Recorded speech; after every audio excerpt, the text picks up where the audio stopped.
reiteradamente nos dice que debemos orar. El mismo Señor Jesucristo dijo que si pedimos, recibiremos. Y Santiago nos dice que no tenemos porque, pues simplemente porque no pedimos. Y cualquier fracaso en nuestra vida es, sobre todas las cosas, un fracaso en nuestra vida de oración. Y aún los pecados en nuestra vida pudieron haber sido evitados si hubiéramos tenido una genuina vida de oración. Por eso digo que necesitamos aprender a orar. Y ese es el tema que veremos en la epístola de Santiago, la oración victoriosa. Veremos primero la presunción de la oración no ofrecida. Segundo, el problema de la oración inaceptable. Y tercero, los principios de la oración innegable. Bien, primero, la presunción de la oración no ofrecida. Al final de los 2 primeros versos del capítulo 4, Santiago hace énfasis en no tenéis lo que deseáis, porque no pedís. Esta es la presunción de la oración no ofrecida. Dios quiere bendecirnos. Dios quiere darnos lo que necesitamos, pero nosotros somos tan presumidos, tan arrogantes, tan autosuficientes, que tratamos de hacerlo todo en nuestra propia fortaleza, tratando de lograr con nuestros propios métodos todo lo que necesitamos. ¿Sabe lo que pasa en nuestras ciudades, en nuestras iglesias, en nuestros hogares? Que ya no se practica la oración ferviente. Parece que nos hemos olvidado que no hay problemas que no se puedan resolver mediante la oración. No hay problemas demasiado grandes para solucionarlos, solo gente demasiado pequeña para resolverlos. Cuando empecemos a orar de nuevo, a buscar el rostro de Dios, a humillarnos delante de Dios, tendremos paz en nuestro corazón, porque Dios quiere bendecirnos por medio de la oración. Pero en vez de orar, ¿qué es lo que hacemos? Más armas de guerra, más drogas alucinógenas, más asesinatos de los bebés en los vientres de sus madres, más conflictos en el hogar, en la nación, en el mundo, más odio, más violencia, más de todo lo negativo, y menos, cada vez muchísimo menos, el buscar a Dios, el ser protectores de la paz. Un pequeñito un día estaba tratando de mover una enorme piedra que había en el patio de su casa, y con todas sus fuerzas empujaba y empujaba, y la piedra no se movía ni 1 milímetro. El pobre niño estaba sudando. Sus pequeños músculos en sus bracitos ya estaban cansados. Su padre, que le estaba mirando, le preguntó: «Hijo, ¿estás utilizando todas tus fuerzas?» Y el niño le contestó: «Sí, papá, creo que utilicé todas mis fuerzas». Y el papá le respondió: «Querido hijo, eso no es cierto, porque no me has pedido a mí que te ayude». Espero que entienda la analogía. A veces llevamos cargas y problemas y nos esforzamos y luchamos y decimos que estamos haciendo tanto como podemos, pero no logramos aligerar la carga ni resolver ni uno solo de los problemas. Pero, ¿le hemos pedido a nuestro Padre Celestial que nos ayude? ¿Hemos eslabonado nuestra vida a la de Él? Pudiera ser que Dios quiere bendecirnos, y la razón por la que no la hace es muy simple: porque no se lo pedimos. Cuando yo era un estudiante universitario en la Florida, mi esposa y yo vivíamos en un pequeño apartamento que tenía un remedo de patio. Pero en ese patio había un hermoso árbol de naranjas, pero de naranjas agrias. Una tarde, desde la ventana, había un muchachito que miraba furtivamente por encima de la cerca. Era evidente que intentaba robarse algunas naranjas. Seguramente no sabía que eran naranjas agrias. ¿Alguna vez usted ha chupado una naranja agria? Creo que no hay fruta más amarga que esa. Se tiene la sensación que desde la boca y la laringe y todo su aparato digestivo se reduce. Pero claro, es solo una sensación, no una realidad. En fin, el muchachito saltó la cerca, arrancó 2 naranjas del árbol y salió a toda velocidad. perdiéndose por el camino. Yo hubiera dado cualquier cosa por ver la expresión de ese niño cuando chupó la naranja agria. En Proverbios 27:7 leemos: al hambriento todo lo amargo es dulce. También dice que el pan del engaño es dulce, pero después su boca se llenará de grava. Ahora piense, ¿qué hubiera pasado si ese pequeño hubiera venido a mí y me hubiera pedido que le regale 1 o 2 naranjas? Pues yo le hubiera explicado que esas eran naranjas agrias, bonitas como decoración, pero no tan buenas como alimento, y le hubiera regalado algunas frutas frescas de las que teníamos. ¿Sabía que la falta de oración es un pecado? Busque 1 Tesalonicenses 5:17. Dice: orad sin cesar. Y en Lucas 18:1 Jesús contó una parábola sobre la necesidad de orar siempre y no desmayar. Escúcheme, cuando usted no ora, no solo que deja de recibir una bendición, sino que está pecando. En Marcos 14:38, el Señor Jesús les dijo a sus discípulos: velad y orad, para que no entréis en tentación. La oración hará que un hombre deje de pecar, pero el pecado hará que un hombre deje de orar. No hay sustituto para la oración. Nuestra vida no es más grande que nuestra vida de oración. Mi amigo, no es tan importante lo que aparentamos ser cuando estamos frente a las otras personas, sino lo que realmente somos cuando estamos a solas, sea en nuestra casa o en un cuarto de hotel. Segundo, el problema de la oración inaceptable. Muchas veces el problema no es que no oramos, sino que oramos, pero Dios no acepta nuestra oración. ¿Por qué? Veamos lo que Santiago dice al respecto. Capítulo 4, versos 3 y 4. Pedís y no recibís, porque pedís mal, para gastar en vuestros deleites. Oh almas adúlteras, ¿no sabéis que la amistad del mundo es enemistad contra Dios? Cualquiera, pues, que quiera ser amigo del mundo, se constituye enemigo de Dios. Santiago está hablando de la oración que no es aceptada por Dios. Algunas personas hacen largas oraciones en voz alta, y sin embargo sus oraciones no son contestadas. ¿Por qué?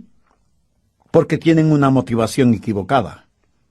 Hay gente que quiere sacrificar la respuesta a sus oraciones en el altar de su lujuria. No buscan la gloria de Dios, simplemente están orando para satisfacer sus propios deleites.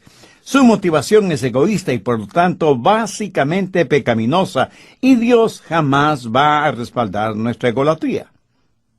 ¿Pero de qué está hablando Santiago en el verso 4? Bien, escúcheme atentamente. Cuando usted y yo creímos en Jesús y fuimos salvos, cuando nacimos de nuevo y pasamos a ser parte de la iglesia, la novia de Cristo, comenzamos una relación íntima con Él.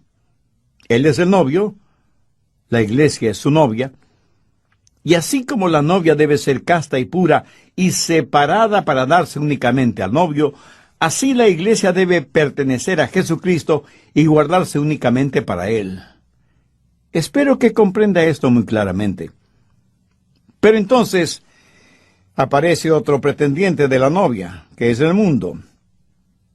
Y el mundo es como un hombre intrigante, confabulador, pervertido, adúltero, que trata de seducir a la novia del Señor Jesucristo. La Biblia dice que cuando nos separamos de Jesús y tenemos amistad con el mundo, cometemos adulterio espiritual. Dios nunca aprobará ni menos bendecirá nuestra relación adúltera con el mundo. Los miembros de la iglesia de Corinto cometían toda clase de inmoralidades en el seno de la iglesia, y porque las inmoralidades eran entre ellos en la iglesia, creían que no habían pecado. Así que el apóstol Pablo tuvo que escribirles muy fuertemente, ejercitando disciplina espiritual. Cuando cometemos adulterio espiritual, no estamos interesados en la gloria de Dios, sino en complacer nuestras propias concupiscencias. Muchas oraciones suenan francamente mundanas Y su motivación básica es la autosatisfacción, el tener más cosas, el hacer más de lo que a mí me complace, el gozar de placeres a plenitud. Santiago dice que no recibimos porque pedimos mal, y lo que pedimos es para nuestro propio deleite. Por eso nuestra oración se vuelve inaceptable delante de Dios. Y alguien dirá, bueno, yo pensé que podía pedir a Dios por mis necesidades. Por supuesto que puede hacerlo. Dios suplirá sus necesidades de acuerdo a sus riquezas en gloria por medio del Señor Jesucristo. Pero escúcheme, sus deseos egoístas siempre serán negados, pero sus necesidades legítimas nunca le serán negadas.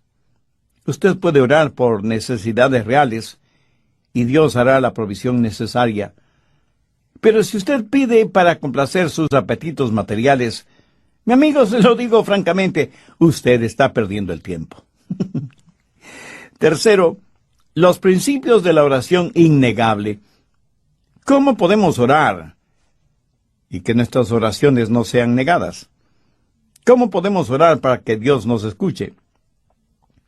¿Cómo podemos orar para eslabonar nuestra vida con el Dios omnipotente? Santiago nos da 5 principios básicos que son vitales para usted, para mí, para todos nosotros. Primero, sensibilidad al Espíritu. Veamos Santiago 4:5. ¿O pensáis que la Escritura dice en vano, el Espíritu que Él ha hecho morar en nosotros nos anhela celosamente? ¿Quién es el Espíritu que mora en nosotros? Pues el Espíritu Santo. Y aquello de que nos anhela celosamente, en el original griego no tiene ninguna connotación sensual o sexual. El Espíritu Santo anhela celosamente, profundamente, determinadamente morar en nosotros. El Espíritu Santo que hace morada en nosotros anhela la devoción de nuestro corazón. ¿Sabe lo que Dios demanda de nosotros antes de que oremos? Demanda nuestro corazón. ¿Y sabe lo que el Espíritu Santo nos dice mientras mora en nosotros? Entrega tu devoción total a Cristo. El Espíritu Santo nos anhela celosamente por causa de Cristo. La Biblia enseña que Dios es un Dios celoso. Algunas personas no entienden esto. Piensan que cuando se habla de celos, siempre es algo malo. Pero los celos no siempre son malos. Cuando usted o yo somos celosos de nuestras obligaciones, estamos hablando de tener la virtud de la responsabilidad y la cumplimos a cabalidad, celosamente, si se quiere. Muchas veces somos celosos cuando no debemos serlo. Por ejemplo, un músico o un pintor no tiene ninguna razón de tener celos de otros músicos o pintores, porque ni la música ni la pintura son de su exclusiva propiedad. Un atleta no debería tener celos de otro atleta, porque él no tiene patente sobre el atletismo. Un pastor no debería tener celos de otro pastor, porque la palabra de Dios no le fue entregada únicamente a él. Aunque debo reconocer que algunos pseudopastores o profetas o apóstoles actúan como si Dios tuviera contacto única y exclusivamente con ellos. ¡Qué orgullo! ¿No le parece? Y aunque en el mundo hay miles y miles de predicadores, hay un solo Dios, y ese único Dios es omnisciente, omnipresente y omnipotente. Dios es un Dios celoso. Es el Dios que no quiere un lugarcito, ni quiere ser prominente en su vida. Él demanda ser preeminente. La Biblia dice que en todas las cosas Jesús debe ser preeminente. Y el Espíritu Santo que nos ha sido dado por Dios está constantemente diciéndonos que en nuestro corazón y en nuestra vida, Jesús debe ser Señor. ¿Quiere que sus oraciones sean contestadas? Entonces tiene que ser sensible, sensitivo al Espíritu Santo que mora en usted. Esto es lo que la Biblia llama orar en el Espíritu. Verá, oramos en el Espíritu por medio del Señor Jesucristo, a Dios el Padre. El Espíritu Santo quiere pensar a través de nuestra mente, quiere sentir a través de nuestro corazón, quiere expresarse a través de nuestros labios, quiere llorar a través de nuestros ojos, quiere gemir a través de nuestro espíritu en oración. Por eso debemos estar orando siempre en el Espíritu, con toda súplica y ruego. Santiago dice que primero debemos ser sensibles al Espíritu, porque es el Espíritu Santo quien nos enseña a orar. Por nosotros mismos no sabemos cómo orar, pero el Espíritu intercede por nosotros con gemidos que no pueden describirse. Cuando usted ora solo en su mente, o sea, intelectualmente, no se sorprenda de que sus oraciones no sean contestadas. Segundo, debe haber sumisión al Padre. Veamos los versos 6 y 7. Pero Él da mayor gracia. Por esto dice, Dios resiste a los soberbios y da gracia a los humildes. Someteos, pues, a Dios. Por favor, subraye esas últimas 4 palabras. Someteos, pues, a Dios. Ninguna oración será contestada hasta cuando no se haya sometido a Dios. Y el Espíritu Santo nos hace sensitivos a esta realidad. Y en este asunto, el Espíritu Santo es absolutamente celoso. ¿Sabe que Dios le ama con un amor celoso? O sea, con un amor que realmente se preocupa por usted. ¿Tiene usted esa clase de amor por Dios? Debemos someternos a Dios. ¿Sabe por qué muchas veces nuestras oraciones no son contestadas? Porque decimos, no tu voluntad, sino la mía sea hecha. Permítame decirle algo. La oración no es un ejercicio espiritual por medio del cual usted convence a Dios para que Él haga lo que no quiere hacer. No es el tratar de torcer la voluntad de Dios para que esté de acuerdo a la suya. Orar es saber la voluntad de Dios y hacerla. Por eso cuando nos acercamos a Dios, siempre debe ser diciendo, Padre nuestro que estás en los cielos, santificado sea tu nombre, venga tu reino, hágase tu voluntad. ¿Saben dónde se metió el hombre en problemas? En el jardín del Edén, cuando el primer Adán dijo, no tu voluntad, sino la mía sea hecha. Pero gracias a Dios por el segundo Adán, el Señor Jesucristo, quien oró en otro jardín, el de Getsemaní, y dijo, no mi voluntad, sino la tuya sea hecha. Y esa es la clase de oración que será contestada. Cuando nos acercamos a Dios, sometiendo nuestra voluntad a la voluntad del Padre, nuestra oración será contestada. ¿Está usted sometido a la voluntad del Padre? Esta es la confianza que tenemos en Él, que si pedimos de acuerdo a su voluntad, Él nos escuchará y nos contestará. Nuestro mayor problema es que somos tan testarudos, tan orgullosos, tan arrogantes que venimos a la presencia de Dios, pavoneándonos delante de Él como si estuviéramos haciéndole a Él un favor. No en vano nuestra oración no es contestada. Someteos, pues, a Dios. Mi amigo, mi amiga, ¿se ha sometido usted a Dios? ¿Busca hacer la voluntad de Dios o quiere seguir haciendo su propia voluntad? ¿Ama y se deleita en hacer la voluntad de Dios o considera que la voluntad de Dios es una muy pesada carga? Si usted no busca el hacer la voluntad de Dios, escúcheme, pierde el tiempo orando a Dios. La oración no es para los rebeldes. Santiago dice que no tenemos porque no pedimos y que cuando pedimos, pedimos mal. Sométase pues a Dios. Cuando comenzamos a tomar en serio el señorío de Cristo, le puedo asegurar que nuestra oración será contestada. Tal vez no exactamente como nosotros quisiéramos, pero será contestada. Y recuerde que aún un no es una respuesta válida. Tercero, debemos resistir al diablo. Nuevamente, leamos el verso 7. Someteos pues a Dios, resistid al diablo, y huirá de vosotros. ¿Alguna vez ha pensado en el diablo huyendo de usted? Para la mayoría de nosotros, esa sola idea nos parece risible o ridícula. Lo máximo que esperamos es que el diablo no nos moleste, que nos deje tranquilos, aunque sea solo por un tiempito. Pero escuchemos algunas palabras de Jesús. Os doy autoridad sobre todo poder del enemigo.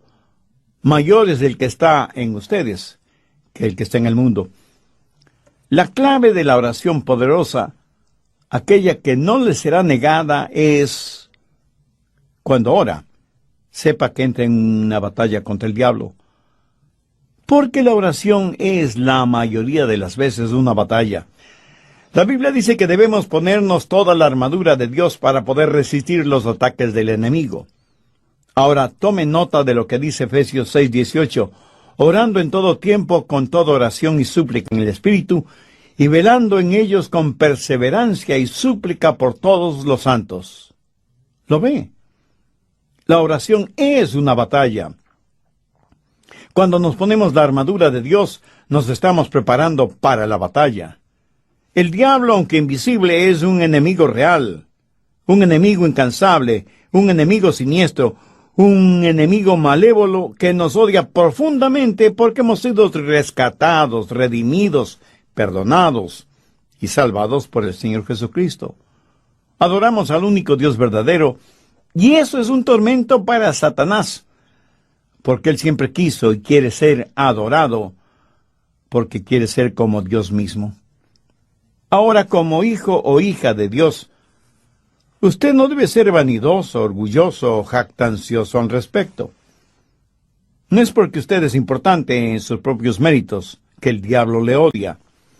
Recuerde que primordialmente el diablo odia a Dios. Y toda persona malvada siempre ha sabido que si usted no puede hacer daño a un individuo personalmente, entonces buscará hacer daño a alguien que esa persona ama profundamente. El diablo hace la guerra contra usted porque es la única forma que tiene de hacer la guerra contra Dios. Porque el diablo sabe, y anhelo que usted lo sepa con absoluta seguridad, que Dios le ama a usted profundamente, mucho más allá de lo que usted podría comprender. ¿Y la guerra de Dios es contra el diablo? ¿Se ha preguntado alguna vez cómo Dios ganará esa guerra? Escúcheme atentamente, porque voy a revelarle un gran secreto. Dios ganará esa guerra contra el diablo por medio de las oraciones de sus redimidos. El omnipotente Dios se ha limitado voluntariamente a nuestras oraciones. Dios actúa cuando oramos, y es por eso que la oración es un verdadero campo de batalla. El diablo se ríe de nuestros programas, de nuestras organizaciones, de nuestros edificios. Pero tiembla cuando oramos. Y hará no solamente lo posible, sino hasta lo imposible, para evitar que seamos hombres y mujeres de oración. Es más, el diablo hasta podría animarle a que asista a la iglesia y lea la Biblia, si con eso puede evitar que usted ore. Si usted no tiene tiempo de ir a la iglesia y por alguna razón lógica tiene que quedarse en casa, aproveche esa oportunidad para orar. Pero si puede ir a la iglesia y adorar a Dios y tener comunión con los hermanos y escuchar el mensaje de la palabra de Dios y orar, eso es mucho, mucho mejor. Mi amigo, lo que le estoy diciendo lo puedo resumir en lo siguiente. No hay sustituto para la oración. Al diablo no le interesa lo que yo predico. Creo que hasta nos anima a tener una vida religiosa centrada en lo que nosotros queremos hacer y cómo lo queremos hacer, si con eso logra que no utilicemos el poder que Dios nos ha dado para que se haga realidad por medio de la oración honesta y persistente, recordando lo que la Biblia dice, orad sin cesar. Una vez que somos sensibles a la voz del Espíritu Santo y nos sometemos a la voluntad del Padre, entonces, escúcheme bien, entonces y solo entonces, estaremos listos a resistir al diablo y sus acechanzas. Permítame enfatizar la siguiente verdad. Antes de resistir al diablo es mejor que se someta a Dios. Usted tendrá que enfrentar tremendos problemas. Pero cuando se somete a Dios y tiene celo por su causa, y Jesucristo es su Salvador y Señor, entonces usted podrá repudiar los ataques del diablo, podrá resistir sus embates, podrá sacarle de su propiedad espiritual porque usted le pertenece al Padre. En el nombre de Jesucristo y en el poder de su sangre, saque a Satanás de su vida. Y el diablo huirá de usted, porque usted es un hombre poderoso o una mujer poderosa en la oración. Cuarto, debemos separarnos del mundo. Santiago 4:8 dice, acercaos a Dios, y Él se acercará a vosotros. Pecadores, limpiad las manos, y vosotros los de doble ánimo, purificad vuestros corazones.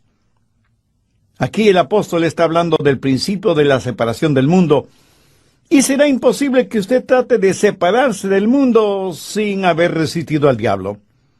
Y no podrá resistir al diablo hasta que no se haya sometido a Dios. Y no podrá someterse a Dios hasta que no sea sensible a la voz del Espíritu Santo. Pero una vez que se ha sometido a Dios y ha resistido al diablo, es el tiempo de separarse del mundo. Verá, no es que si usted limpia su vida, Dios le aceptará. Nadie puede limpiar la vida hasta que venga Dios, hasta que haya repudiado al diablo. Hasta ese momento, usted nunca tendrá la victoria sobre el mundo. Entonces, ¿qué es lo que Santiago está diciendo? Que cuando llegamos a este punto en nuestra vida de oración, no podemos llegarnos a Dios con las manos sucias, con corazones divididos o con doble ánimo. No podemos llegar a Dios por dos caminos. En Santiago 4:4 leemos, ¿no sabéis que la amistad del mundo es enemistad contra Dios? Cualquiera pues que quiera ser amigo del mundo, se constituye enemigo de Dios. Dios nos salvó y cubrió este mundo con la sangre de su unigénito Hijo, para que nosotros sirvamos al diablo. ¿Hay en su vida algún pecado del cual no se ha arrepentido? ¿Tiene algún mal hábito, alguna actitud negativa, algún resentimiento o enojo contra alguien? Entonces, deseche todas esas cosas de su corazón, de su mente, de su vida. Otra vez las palabras de Santiago. Pecadores, limpiad las manos, y vosotros los de doble ánimo, purificad vuestros corazones. Recuerda lo que el mismo apóstol Santiago dijo en el capítulo 1, verso 8. El hombre de doble ánimo es inconstante en todos sus caminos. Ningún constante recibirá nada del Señor. Ahora, ¿está usted dispuesto a soltar el mundo y aferrarse a Dios con sus dos manos? Lo podrá hacer cuando conozca el poder de la oración. Si hay algo que Dios no lo tolera, es una relación tibia, una oración tibia, una vida cristiana neutral. Busque a Dios con todo su corazón y lo va a encontrar. Debe separarse del mundo. Mire lo que dice el Salmo 66:18. Si en mi corazón hubiese yo mirado la iniquidad, el Señor no me habría escuchado. En muchas de nuestras oraciones simplemente decimos, Señor, bendíceme de todas maneras. No voy a arrepentirme de mis pecados. No voy a dejar las cosas del mundo que me atraen. No las quiero dejar, al menos por ahora. Pero, Señor, bendíceme de todas maneras. Escuche y contesta mi oración. Si esa es su manera de orar, Dios no le va a contestar, se lo aseguro. ¿Qué es lo que dijo el salmista? Si en mi corazón hubiese yo mirado la iniquidad, el Señor no me habría escuchado.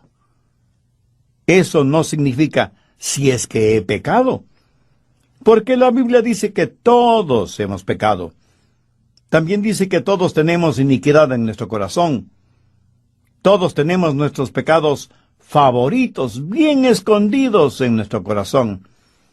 Hasta podemos pensar que son pecados inofensivos, y sin embargo, nos acercamos a Dios cuando estamos enfrentando algún problema, alguna desilusión, y le pedimos ayuda, sabiendo que tenemos unos cuantos pecados escondidos en nuestro corazón. ¿Cree que Dios escuchará nuestra petición? ¿Cree que Dios contestará nuestra oración cuando nos estamos acercando a Él con manos sucias, impuros y con doblez en nuestro corazón? Mi amigo, debe haber arrepentimiento. Debe haber el abandonar el pecado, cualquiera que sea ese pecado. Si en mi corazón hubiese yo mirado la iniquidad, el Señor no me habría escuchado. Dios no puede bendecir. Dios no puede honrar nuestras oraciones si hay pecado en nuestras vidas.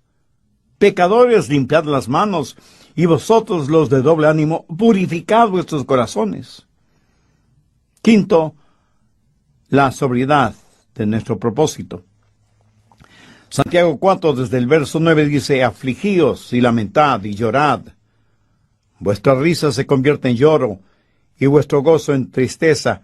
Humillaos delante del Señor y Él os exaltará. Le daré una razón más por qué nuestras oraciones no son contestadas. Porque nuestras oraciones no son fervientes. Son frívolas, superficiales, tibias, fácilmente enunciadas y más fácilmente olvidadas. Y Santiago nos dice que debemos orar con la urgencia que determinada situación exige, y de acuerdo a la urgencia de la necesidad. Debemos aprender a clamar y llorar delante de Dios. El profeta Ezequías estaba moribundo, lloró a Jehová y dijo, he andado delante de ti en verdad y con íntegro corazón. He hecho las cosas que te agradan. ¿Cómo le contestó Dios? Yo he oído tu oración y he visto tus lágrimas. ¡Qué hermoso! Amigo, ¿ha visto Dios sus lágrimas? Hay cualquier cantidad de organizadores, pero no los suficientes agonizadores. Y esto me lo estoy diciendo a mí mismo. ¿Cuándo fue la última vez que usted derramó lágrimas por su alma hipotecada al diablo? ¿Cuándo fue la última vez que usted oró antes de comer? ¿Cuándo fue la última vez que pasó un considerable tiempo en ayuno y oración? ¿Ha habido alguna noche en la cual usted agonizó en oración por la salud física o espiritual de su cónyuge, o de sus hijos, o de sus familiares, o de sus amigos? ¿Cuándo fue la última vez que usted le dijo a Dios, Dios, no te dejaré ir hasta que me bendigas? ¿No cree que ya es tiempo de pedirle perdón a Dios por nuestras oraciones insubstanciales, fáciles, débiles, egocéntricas? ¿No cree que ya es tiempo de quebrantarnos en oración delante de Dios? El rey David supo esto por experiencia propia, por lo cual pudo decir, los sacrificios de Dios son el espíritu quebrantado, al corazón contrito y humillado no despreciarás tú, oh Dios. Santiago es muy serio cuando habla de la oración. Por eso dice, la oración eficaz del justo puede mucho. Con profunda tristeza he notado que en la práctica del cristianismo en este siglo falta primordialmente la oración ferviente. Mucho de lo que se considera oración en muchas iglesias, independientemente de su denominación, no es nada más que una piadosa verborrea espiritual. Que Dios nos ayude como creyentes y como miembros de alguna iglesia bíblica y cristocéntrica a aprender el secreto de la oración victoriosa. Pero no logramos aligerar la carga ni resolver ni uno solo de los problemas. Pero, ¿le hemos pedido a nuestro Padre Celestial que nos ayude? ¿Hemos eslabonado nuestra vida a la de Él? Pudiera ser que Dios quiere bendecirnos, y la razón por la que no la hace es muy simple. Porque no se lo pedimos. Cuando yo era un estudiante universitario en la Florida, mi esposa y yo vivíamos en un pequeño apartamento que tenía un remedo de patio. Pero en ese patio había un hermoso árbol de naranjas, pero de naranjas agrias. Una tarde desde la ventana había un muchachito que miraba furtivamente por encima de la cerca. Era evidente que intentaba robarse algunas naranjas. Seguramente no sabía que eran naranjas agrias. ¿Alguna vez usted ha chupado una naranja agria? Creo que no hay fruta más amarga que esa. Se tiene la sensación que desde la boca y la laringe y todo su aparato digestivo se reduce. Pero claro, es solo una sensación, no una realidad. En fin, el muchachito saltó la cerca, arrancó 2 naranjas del árbol y salió a toda velocidad, perdiéndose por el camino. Yo hubiera dado cualquier cosa por ver la expresión de ese niño cuando chupó la naranja agria. En Proverbios 27:7 leemos: al hambriento todo lo amargo es dulce. También dice que el pan del engaño es dulce, pero después su boca se llenará de grava. Ahora piense, ¿qué hubiera pasado si ese pequeño hubiera venido a mí y me hubiera pedido que le regale 1 o 2 naranjas? Pues yo le hubiera explicado que esas eran naranjas agrias, bonitas como decoración, pero no tan buenas como alimento, y le hubiera regalado algunas frutas frescas de las que teníamos. ¿Sabía que la falta de oración es un pecado? Busque 1 Tesalonicenses 5:17. Dice: orad sin cesar. Y en Lucas 18:1 Jesús contó una parábola sobre la necesidad de orar siempre y no desmayar. Escúcheme, cuando usted no ora, no solo que deja de recibir una bendición, sino que está pecando. En Marcos 14:38, el Señor Jesús les dijo a sus discípulos: velad y orad, para que no entréis en tentación. La oración hará que un hombre deje de pecar, pero el pecado hará que un hombre deje de orar. No hay sustituto para la oración. Nuestra vida no es más grande que nuestra vida de oración. Mi amigo, no es tan importante lo que aparentamos ser cuando estamos frente a las otras personas, sino lo que realmente somos cuando estamos a solas, sea en nuestra casa o en un cuarto de hotel. Segundo, el problema de la oración inaceptable. Muchas veces el problema no es que no oramos, sino que oramos, pero Dios no acepta nuestra oración. ¿Por qué? Veamos lo que Santiago dice al respecto. Capítulo 4, versos 3 y 4. Pedís y no recibís, porque pedís mal, para gastar en vuestros deleites. Oh almas adúlteras, ¿no sabéis que la amistad del mundo es enemistad contra Dios? Cualquiera, pues, que quiera ser amigo del mundo, se constituye enemigo de Dios. Santiago está hablando de la oración que no es aceptada por Dios. Algunas personas hacen largas oraciones en voz alta, y sin embargo sus oraciones no son contestadas. ¿Por qué?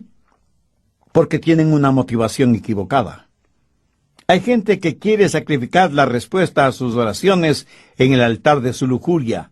No buscan la gloria de Dios, simplemente están orando para satisfacer sus propios deleites. Su motivación es egoísta y por lo tanto básicamente pecaminosa, y Dios jamás va a respaldar nuestra egolatría. ¿Pero de qué está hablando Santiago en el verso 4? Bien, escúcheme atentamente. Cuando usted y yo creímos en Jesús y fuimos salvos, cuando nacimos de nuevo y pasamos a ser parte de la iglesia, la novia de Cristo, comenzamos una relación íntima con Él. Él es el novio, la iglesia es su novia, y así como la novia debe ser casta y pura y separada para darse únicamente al novio, así la iglesia debe pertenecer a Jesucristo y guardarse únicamente para Él. Espero que comprenda esto muy claramente. Pero entonces aparece otro pretendiente de la novia, que es el mundo. Y el mundo es como un hombre intrigante, confabulador, pervertido, adúltero, que trata de seducir a la novia del Señor Jesucristo. La Biblia dice que cuando nos separamos de Jesús y tenemos amistad con el mundo, cometemos adulterio espiritual.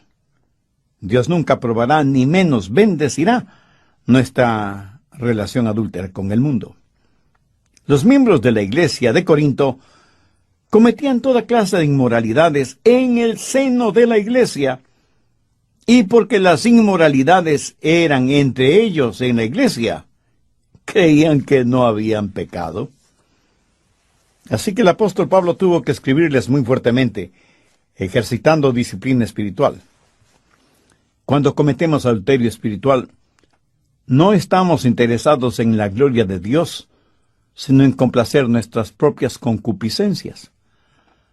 Muchas oraciones suenan francamente mundanas, y su motivación básica es la autosatisfacción, el tener más cosas, el hacer más de lo que a mí me complace, el gozar de placeres a plenitud. Santiago dice que no recibimos porque pedimos mal, y lo que pedimos es para nuestro propio deleite. Por eso nuestra oración se vuelve inaceptable delante de Dios. Y alguien dirá, bueno, yo pensé que podía pedir a Dios por mis necesidades. Por supuesto que puede hacerlo. Dios suplirá sus necesidades de acuerdo a sus riquezas en gloria por medio del Señor Jesucristo. Pero escúcheme, sus deseos egoístas siempre serán negados, pero sus necesidades legítimas nunca le serán negadas. Usted puede orar por necesidades reales y Dios hará la provisión necesaria. Pero si usted pide para complacer sus apetitos materiales, mi amigo, se lo digo francamente, usted está perdiendo el tiempo. Tercero, los principios de la oración innegable. ¿Cómo podemos orar y que nuestras oraciones no sean negadas? ¿Cómo podemos orar para que Dios nos escuche? ¿Cómo podemos orar para eslabonar nuestra vida con el Dios omnipotente? Santiago nos da 5 principios básicos que son vitales para usted, para mí, para todos nosotros. Primero, sensibilidad al Espíritu. Veamos Santiago 4:5. ¿O pensáis que la Escritura dice en vano, el Espíritu que Él ha hecho morar en nosotros nos anhela celosamente? ¿Quién es el Espíritu que mora en nosotros? Pues el Espíritu Santo. Y aquello de que nos anhela celosamente, en el original griego no tiene ninguna connotación sensual o sexual. El Espíritu Santo anhela celosamente, profundamente, determinadamente morar en nosotros.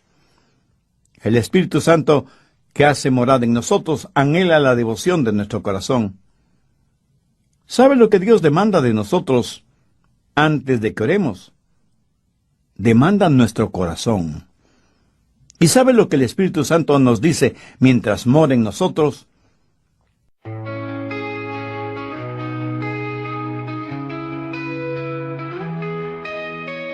Lost in the rhythm of the wind, streams whisper secrets to my soul.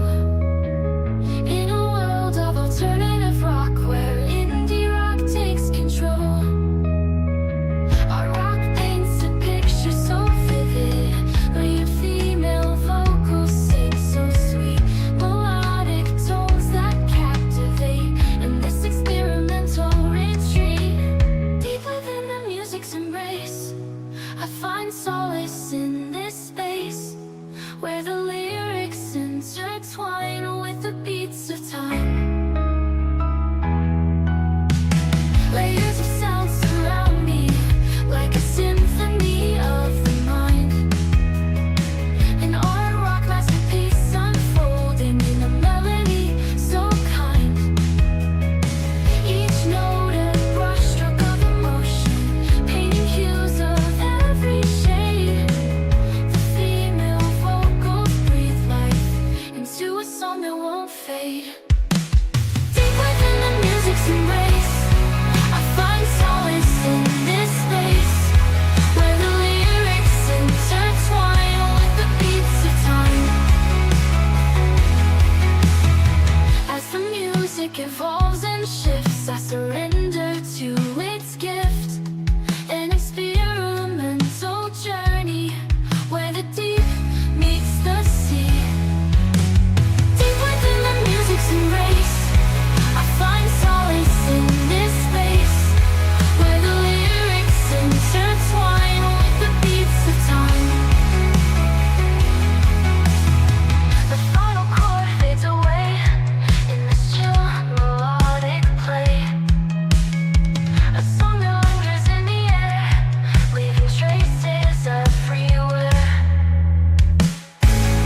entrega tu devoción total a Cristo.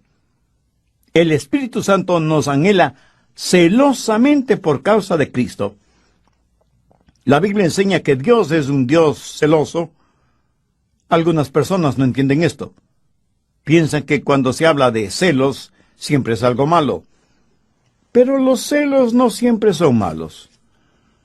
Cuando usted o yo somos celosos de nuestras obligaciones, estamos hablando de tener la virtud de la responsabilidad y la cumplimos a cabalidad, celosamente, si se quiere. Muchas veces somos celosos cuando no debemos serlo. Por ejemplo, un músico o un pintor no tiene ninguna razón de tener celos de otros músicos o pintores, porque ni la música ni la pintura son de su exclusiva propiedad. Un atleta no debería tener celos de otro atleta, porque él no tiene patentes sobre el atletismo.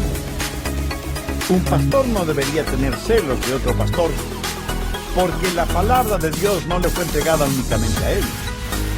Aunque debo reconocer que algunos pseudopastores o profetas o apóstoles actúan como si Dios tuviera contacto única y exclusivamente con ellos.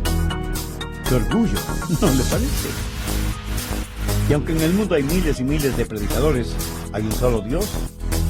Y ese único Dios es omnisciente, omnipresente y omnipotente. Dios es un Dios celoso. Es el Dios que no quiere un lugarcito, ni quiere ser prominente en su vida. Él demanda ser preeminente. La Biblia dice que en todas las cosas Jesús debe ser preeminente. Y el Espíritu Santo que nos ha sido dado por Dios está constantemente diciéndonos que en nuestro corazón y en nuestra vida, Jesús debe ser Señor. ¿Quiere que sus oraciones sean contestadas? Entonces tiene que ser sensible, sensitivo al Espíritu Santo que mora en usted. Esto es lo que la Biblia llama orar en el Espíritu. Verá, oramos en el Espíritu por medio del Señor Jesucristo a Dios el Padre. El Espíritu Santo quiere pensar a través de nuestra mente, quiere sentir a través de nuestro corazón, quiere expresarse a través de nuestros labios, quiere llorar a través de nuestros ojos, quiere gemir a través de nuestro espíritu en oración. Por eso debemos estar orando siempre en el Espíritu, con toda súplica y ruego. Santiago dice que primero debemos ser sensibles al Espíritu, porque es el Espíritu Santo quien nos enseña a orar. Por nosotros mismos no sabemos cómo orar, pero el Espíritu intercede por nosotros con gemidos que no pueden describirse. Cuando usted ora solo en su mente, o sea, intelectualmente, no se sorprenda de que sus oraciones no sean contestadas. Segundo, debe haber sumisión al Padre. Veamos los versos 6 y 7. Pero Él da mayor gracia. Por esto dice, Dios resiste a los soberbios y da gracia a los humildes. Someteos, pues, a Dios. Por favor, subraye esas últimas 4 palabras. Someteos, pues, a Dios. Ninguna oración será contestada hasta cuando no se haya sometido a Dios. Y el Espíritu Santo nos hace sensitivos a esta realidad. Y en este asunto, el Espíritu Santo es absolutamente celoso. ¿Sabe que Dios le ama con un amor celoso? O sea, con un amor que realmente se preocupa por usted. ¿Tiene usted esa clase de amor por Dios? Debemos someternos a Dios. ¿Sabe por qué muchas veces nuestras oraciones no son contestadas? Porque decimos, no tu voluntad, sino la mía sea hecha. Permítame decirle algo.